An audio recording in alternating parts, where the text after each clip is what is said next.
Assalamualaikum warahmatullahi wabarakatuh. Selamat siang.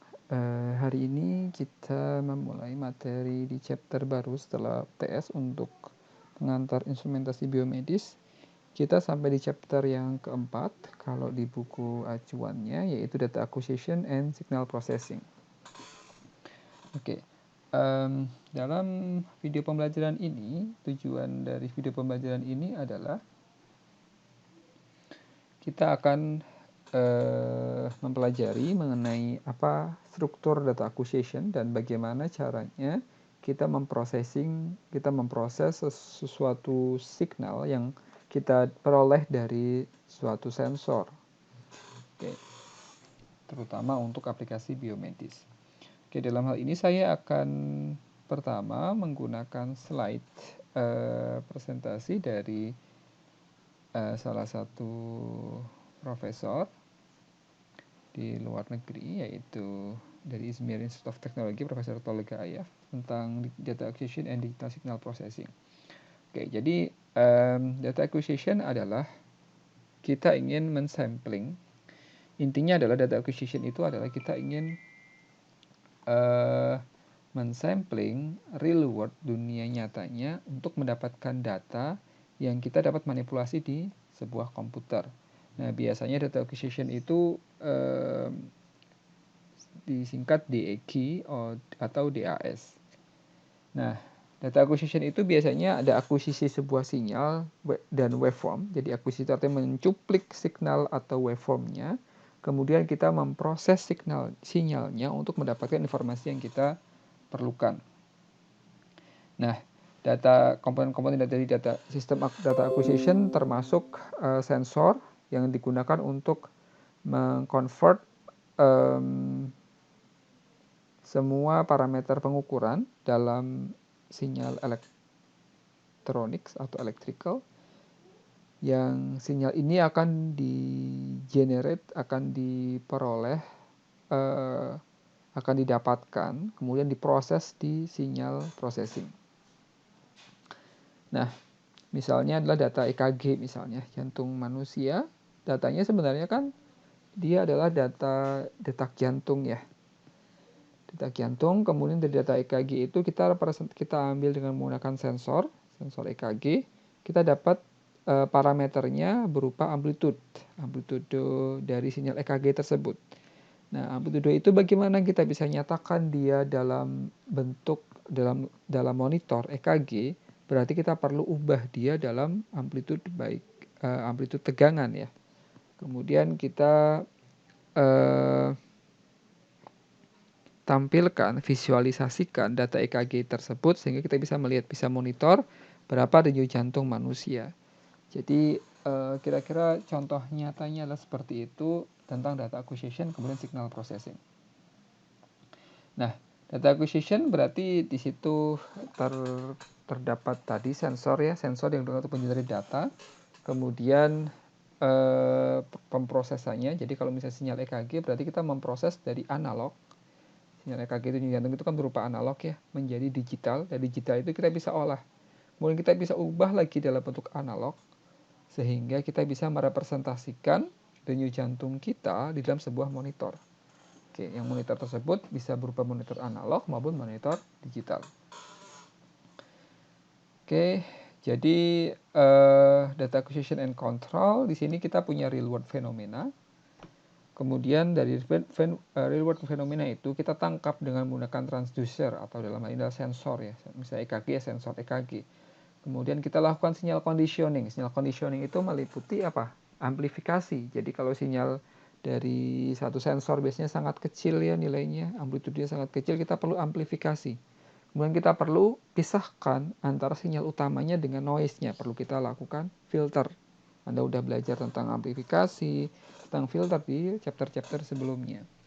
Setelah itu, kita olah sinyal tadi yang udah teramplifikasi, kemudian udah terfilter sesuai dengan frekuensi yang memang kita harapkan, dipisahkan dari noise, kemudian kita tampilkan dia misalnya dalam sebuah monitor, atau software.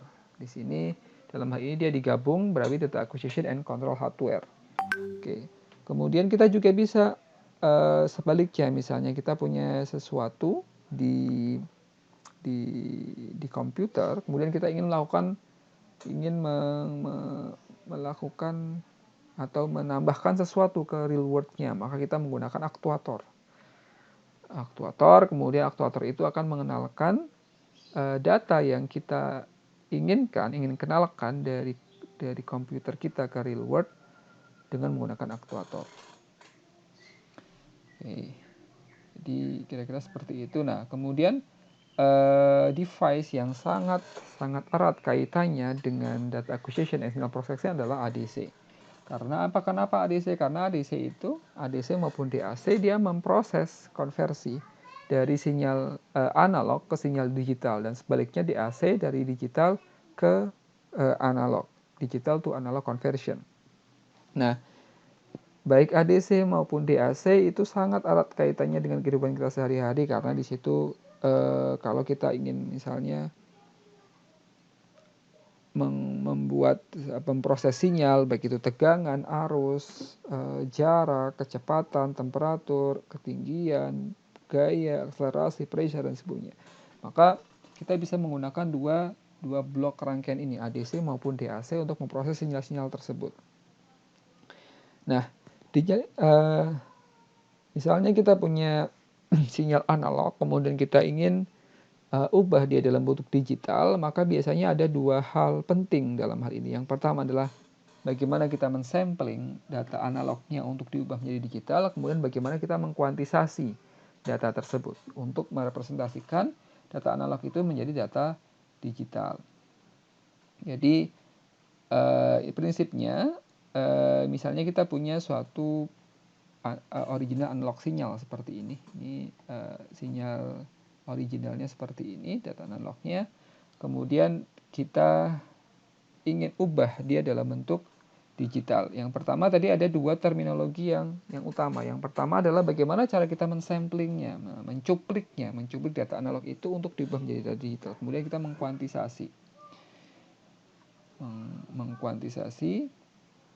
Jadi yang pertama kita mensampling. Jadi di sini ada sample and hold. SH itu sample, kemudian and hold.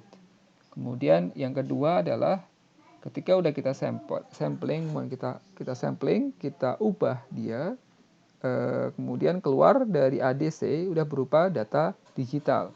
Kalau tadi bentuk sinyalnya seperti ini analog ya, ini bentuknya sinyalnya digital. Oke, sinyal bentuk digital. Ini di sini adalah amplitude-nya dalam volt. Di sampling juga masih amplitude dalam volt. Kalau yang ini dia udah dalam bentuk digital number. Oke. Kemudian yang kedua adalah kuantisasi. Kenapa penting kuantisasi? Karena di kuantisasi kita akan memisahkan error yang biasanya muncul ketika kita mensampling. Oke. Jadi misalnya kita punya sampling analog signal dari hasil sampling kita terhadap sinyal analog. Jadi kalau Anda perhatikan samplingnya ini kan begini ya. Misalnya di sini turun, naik. Jadi sinyalnya juga mengikuti sinyal analog yang misalnya saya ubah seperti ini ya. Samplingnya itu seperti ini. Oke, jadi seperti ini ya, seperti ini. Mengikuti karakteristik dari sinyal analognya. Oke, seperti ini ya gitu ya. Itu disebut dengan sampling. Nah, dari hasil sampling dan hasil keluaran dari DAC itu kita bandingkan untuk mengkuantisasi error yang muncul antara sinyal hasilnya, sinyal yang sudah terdigitalisasi dengan sinyal sampelnya. Nah, ini yang disebut dengan kuantisasi error. Kuantisasi semakin mendekati 0 errornya, maka semakin kecil error yang muncul. Kalau kita lihat, dia nilainya di antara min 0,5 sampai 0,5 untuk kuantisasi error dari proses ini. Oke, jadi bagaimana sebenarnya, atau misalnya kita punya signal seperti ini untuk lebih mudahnya. Oke, jadi kita punya sinyal analog seperti gambar yang sebelah kiri. Kemudian kita ingin mengeluarkan dia dalam bentuk sinyal digital.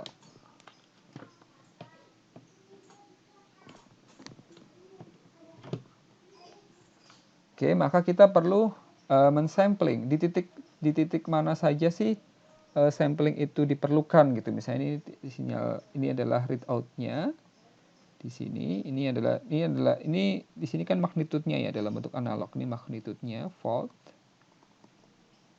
Kalau ini udah dalam bentuk digital number. Jadi disampling secara konstan, disampling di titik ini, namanya disampling, titik ini, di titik ini, di titik ini, di titik ini, di titik ini, di titik ini, di titik ini, di titik ini, di titik ini. Oke. Jadi representasi dari sinyal digital yang bisa analognya adalah titik-titik ini, titik ini 011, 110, 110, 100, 100, 001, 010, dan seterusnya. Jadi kalau misalnya di pemrosesan data yang keluar dari bentuk sinyal analog ini adalah ini bit-bit ini. Bit-bit ini merepresentasikan, kalau di gambar dia merepresentasikan sinyal analog. Maka semakin tinggi frekuensi samplingnya, maka semakin bagus kita akan mendapatkan representasi signal yang semakin mendekati sinyal aslinya. Oke. Jadi ada yang disebut dengan sampling Nyquist. Jadi sampling Nyquist apa itu? Maksimum frekuensi yang digunakan untuk sampling. Jadi maksimum sampling minimum sampling frekuensinya adalah 2 kali frekuensi datanya misalnya. Misalnya kita punya, ini adalah minimum untuk sampling, 2 dari frekuensi datanya. Jadi misalnya kita punya frekuensi data 50 kHz, maka minimum samplingnya adalah 2 kali 50, yaitu 100 kHz. Di bawah 100, maka kemungkinan terjadi aliasing, terjadi error. Misalnya kita lihat, kita punya data seperti data A, ya. Oke, mungkin saya kembali ke sini dulu.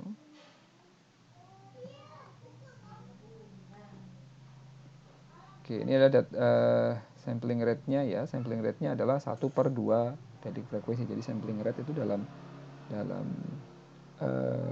second ya. Jadi minimum itu adalah 1/2 W. W itu adalah highest frequency atau 2F ya.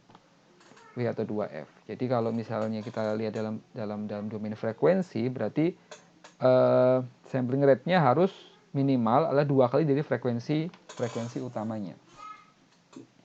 Nah, kalau kita lihat gambar ini adalah gambar sinyal analog yang pertama. Ini ada 3 sinyal seperti ini. Kalau kita ubah dengan menggunakan fast Fourier transform, kita ubah dari domain waktu ke domain frekuensi, maka kita akan mendapatkan tiga frekuensi. Ini frekuensi sinyal yang tengah. Ini misalnya saya anggap ini A, ini B, ini C. Ini berarti A, ini B, ini C. Oke. Nah, kalau misalnya kita sampling dengan menggunakan kriteria Nyquist, yaitu 2 kali dari frekuensinya, minimum 2 kali dari frekuensinya, maka kita akan mendapatkan ini samplingnya. Ini titik ini ya, ini samplingnya. Oke, titik-titik yang dot-dot ini adalah samplingnya, maka kita akan mendapatkan frekuensi sampling dalam digital, atau hasil keluaran signalnya dalam bentuk digital itu sama. Ini yang A, sinyal B, sinyal C. Jadi sama seperti sinyal aslinya. Tapi kalau misalnya kita sampling dia kurang dari kriteria Nyquist, misalnya seperti ini kan samplingnya terlalu lebar ya, delta T-nya, maka kita akan mendapatkan frekuensi sinyal digitalnya berbeda dengan sinyal aslinya seperti ini. Ini yang B, ini yang C, ini yang A. Jadi berbeda, sangat berbeda karakteristiknya. Maka ini yang disebut dengan aliasing. Jadi kita akan mendapatkan hasil data digital yang berbeda dengan hasil data analog. Oleh karena itu, kriteria Nyquist sangat penting, menjadi dasar yang sangat kuat, pijakan yang sangat kuat untuk melakukan sampling terhadap data ketika kita ingin ubah sinyal analog menjadi sinyal digital. Oke, kemudian mungkin Anda sering melihat misalnya ADC berapa bit ya, 3 bit, 4 bit, 5 bit. Nah, semakin tinggi bitnya, kuantisasi jumlah bitsnya, maka kita akan mendapatkan sinyal yang semakin merepresentasikan sinyal analognya. Kita lihat ini adalah untuk yang 3 bit, ini 4 bit, ini 5 bit. Ini adalah pengaruh jumlah bit dari kuantisasi noise terhadap sinyal digitalnya. Oke, jadi kita lihat dengan jumlah bit yang semakin tinggi, artinya jumlah bit itu representasi dari ini nih. Nah ini. Oke, ini representasinya. Semakin tinggi jumlah bitnya, maka semakin detail dia menerjemahkan dari sinyal analog ke sinyal digital. Maka kita akan mendapatkan hasil perubahan dari sinyal analog yang warna grey ini mendekati sinyal digital mendekati sinyal analognya. Dan kita lihat ini adalah errornya. Tingkat error yang terjadi juga semakin kecil dibandingkan dengan ketika kita menggunakan jumlah bit yang lebih rendah, 4 bit, 3 bit. Maka bit yang lebih tinggi itu akan memperoleh dua keuntungan ganda. Yang pertama, representasi sinyal digitalnya akan semakin bagus. Yang kedua, kuantisasi error noise-nya akan semakin kecil. Sehingga kita akan mendapatkan data yang lebih valid untuk sinyal digital terhadap sinyal analognya. Nah, secara umum blok diagram dari ADC itu seperti ini. Kita punya low pass filter. Jadi kita punya sinyal pertamanya, misalnya kita punya suatu sinyal analog di sini, kemudian akan masuk ke low pass filter. Kenapa low pass filter? Karena yang ingin kita ubah adalah frekuensi ya, utamanya frekuensi sinyalnya, bukan noise. Jadi di low pass filter ini bertujuan untuk menyaring noise yang muncul, yang biasanya muncul di higher frekuensi, di harmoni kedua, harmoni ketiga, harmoni keempat, dan seterusnya. Kita cut dulu dengan menggunakan low pass filter. Sehingga data yang akan diubah dalam analog ke digital sudah merupakan data, setidaknya data yang mendekati data utamanya jauh dari noise. Kemudian setelah di low pass filter akan masuk ke sample and hold tadi, yang kalau misalnya di yang tadi SH ini sample and hold. Jadi ini proses samplingnya. Sample hold, di sampling, kemudian di hold, sampling, hold. Ya itu kan seperti yang tadi. Kemudian kita kuantisasi, kita bandingkan, kita compare tadi dari sinyal analognya, maksud sinyal analognya ke bit sinyal digitalnya. Kemudian kita menggunakan encoder atau shift register di sini untuk menyusun representasi sinyal digitalnya dari sinyal analognya, kemudian kita keluar hasilnya seperti ini. Oke, jadi yang pertama di sample and hold circuit sebenarnya tadi kita ingin mensampling. Jadi namanya sample to hold, misalnya kita punya sinyal analog yang putus-putus seperti ini, kemudian kita sampling, kita ingin melakukan sampling, kita melakukan sample and hold circuit. Jadi ini sample, hold, yang ini hold, sample, hold, sample, hold, sample, hold, seperti ini. Nah, ini tidak, nilai ini akan konstan. Berapa lama dia hold-nya, kemudian frekuensi samplingnya akan konstan. Sehingga kita akan merepresentasikan, kita bisa mendapatkan sampling dari sinyal analognya. Nah, ini adalah contoh rangkaian sample and hold circuitnya. Jadi yang pertama adalah open loop sample and hold. Jadi yang kedua adalah closed loop. Jadi di open loop ada dua FET yang digunakan, ada dua amplifier digunakan, amplifier 1 sama amplifier 2 di sini. Kemudian untuk yang open loop, hasil dari keluaran amplifier kedua akan dikembalikan lagi ke amplifier pertama, akan di-compare dengan inputnya, maka disebut dengan closed loop sample and hold circuit. Nah, jadi keuntungan dari closed loop-nya, jadi kita akan mengkompensasi kalau misalnya ada DC error-nya, jadi akan dibandingkan lagi dengan inputnya di sini, jadi akan dibandingkan lagi dengan inputnya.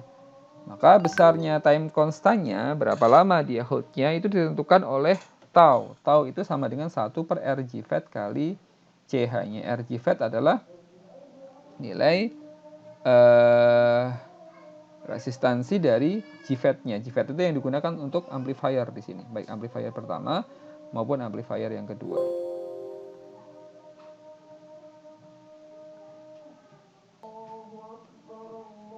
Oke, jadi RGFET ini adalah input resistance dari GFET-nya. Oke, ini adalah input resistance.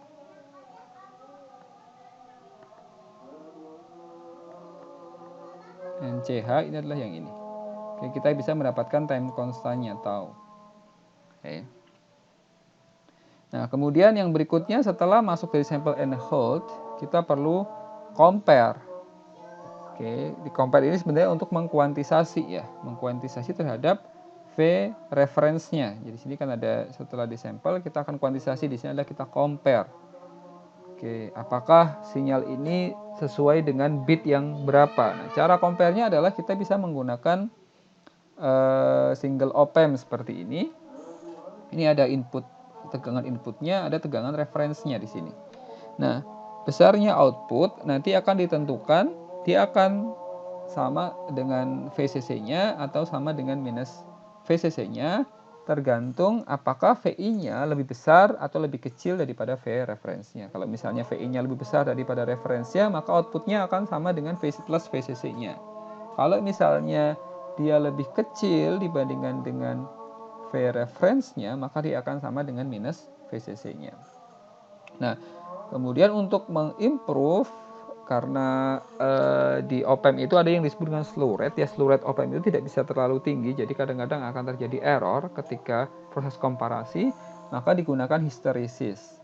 Nah, kita tambahkan ada R1 sama R reference di sini, sehingga ketika kita bandingkan ada waktu yang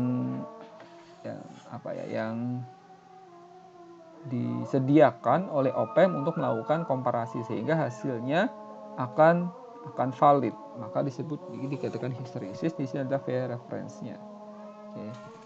Kita bandingkan antara inputnya dengan reference-nya. Kalau misalnya lebih besar daripada reference-nya, maka dia akan sama dengan plus VCC-nya, lebih kecil dia akan sama dengan minus VCC-nya. Kemudian yang terakhir, setelah kita lakukan komparasi untuk mengkuantisasi, komparasi digunakan untuk mengkuantisasi si bitnya. Maka kita melakukan shift register. Jadi shift register ini sebenarnya kita store datanya ya. Kita simpan data yang muncul dari hasil kuantisasi ini ke beberapa tipe atau beberapa mode operation dari shift register. Misalnya ini adalah parallel data in, kemudian ini parallel data out-nya. Ini kita punya D1, D2, D3, dan D4. Kemudian parallel data out-nya ada Q1, Q2, Q3, dan Q4. Jadi kita masukkan D. Serial data in-nya kan masuknya lewat sini. Oke, masuk ke stage A di 1, kemudian masuk ke pindah ke stage B, kemudian muncul lagi serial data belakangnya, kemudian dia akan muncul, kemudian keluarannya dari sini. Oke, keluaran jadi serial data out-nya ini. Jadi sebenarnya kita ingin membuat supaya hasil pembacaan dari data digitalnya itu memang serial gitu. Karena itu yang digunakan untuk merepresentasikan data analognya. Nah, ada beberapa ADC, beberapa arsitektur dari ADC, ada yang disebut dengan flash ADC, SAR ADC, Sigma Delta ADC, dan pipeline ADC. Ini kita bandingkan keempat tipe ADC tersebut terhadap latensinya, kemudian speednya, dynamic range-nya. Jadi misalnya untuk flash ADC dia latensinya kecil, tapi kecepatannya tinggi, dynamic range-nya rendah, dan seterusnya. Oke. Jadi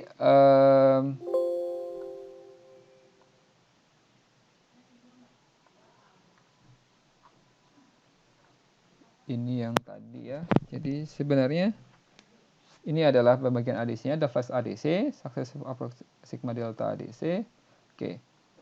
Oke, ini adalah bagian pertamanya. Nanti di bagian kedua saya akan coba menjelaskan secara ringkas mengenai pembagian dari beberapa tipe arsitektur dari ADC. Oke, saya rasa cukup untuk bagian yang pertama ini. Selamat siang. Assalamualaikum warahmatullahi wabarakatuh.